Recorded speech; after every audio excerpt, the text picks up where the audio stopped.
think that with selling agents, that they accept that that's something that's necessary in most cases, but with buyers agents, they probably more see it as a nice to have. And I think it is sort of fairly similar to planning in a way that we see on the inside, all of the benefits that come from, having a rock solid plan in place and the support that you need to do what you want. But people still they're trying to sort of look at how much am I spending and what is the ROI, and you never know what that is until you get to the end.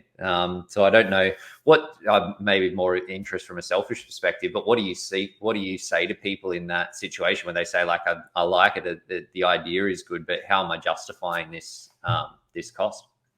Look, it's not an exact science, because you could never prove it, because there's only a property and you can't buy it through us and buy it at auction at the same time. And so you're never going to know for sure. But the reality is knowing years and years later, it's insignificant. So I was actually at the racetrack down in Goulburn yesterday, and I bumped into the first client I ever had. And he was the one that turned us from an education company into a buyer's agency. So he had paid for me to teach him what I knew.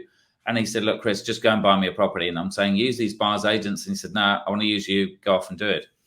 We bought him a property in Beach Street in Coogee. So literally a couple of hundred meters from the beach.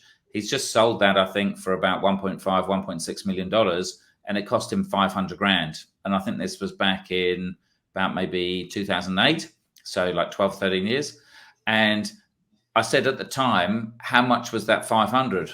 And he said it was a fortune, because then we had to renovate it, and then I had to pay stamp duty. So it probably cost me $600 or $650. And I said, yeah, but what's the return like? Oh, $1.5 million. I'm over the moon. I've made pretty much $1 million type thing. Yeah. And so they realized that the 10 or 20 grand that we charged them at the time was insignificant. But he was a business guy, and he just got it because he was a busy guy. But for some people, they just won't get it. And we don't try and force that decision. If you don't understand it, we don't engage with those clients rather than persuade a client to come on. They're questioning the process all through the time. They say, I found this property. It's for $1 million. Yeah, but it's going to sell for 1.2. The agent's kind of underquoting it. It's not a real $1 million property. But also it can work the other time. So another service that a lot of people wouldn't know about now is a thing called vendor advocacy, which is a hard word to say at times. And this is where we actually help clients to choose the agent to go and sell the property. And the reason being, so we had a client that came along. He's got a $5 million family home, 2 kids leaving home. So he wants to then put the money into little investments. And he said, an agent's cold called me. They were offering me $5 million. Great deal. Go and do it. And we said, no, take it to auction. We don't go to auction because it's such a high price. But the market's booming at the moment. Go and take it to auction.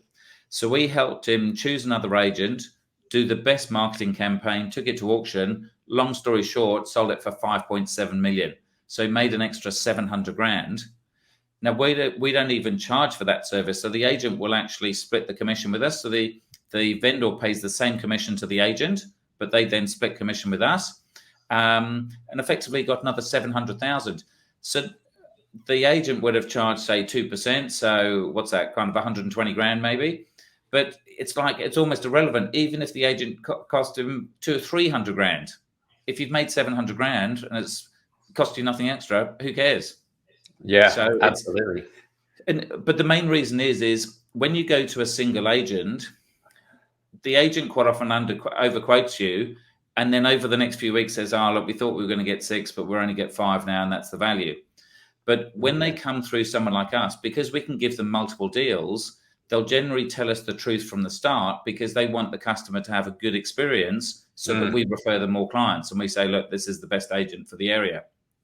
Yeah. And so it's really that bulk buying power that we have, either with renovations or something like that, that gets them better information, a better quality agent that will actually take it all the way through to an auction.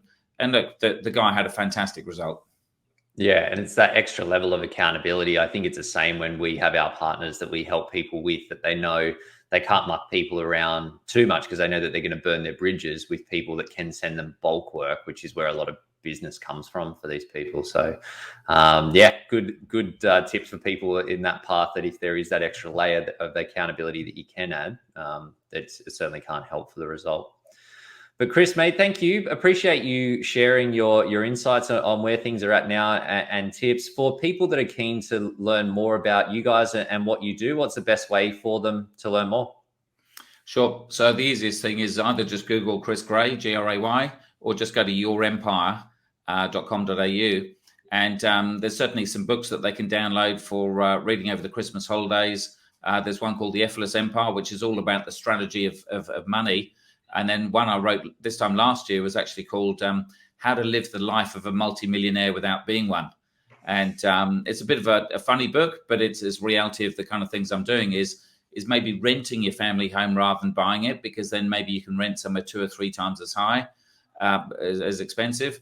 And if you're into the cars or the boats or the expensive holidays, or even flying business or first class for the price of economy, it's a whole bunch of kind of tips of a modern way of living these days, that you can have your cake and eat it, and you're not paying for the depreciation of those assets. That it's the rental world these days, and the days of I guess joint ownership, and it's just a completely different way of thinking. So if you want a bit of fun over Christmas, that's a good book to read through.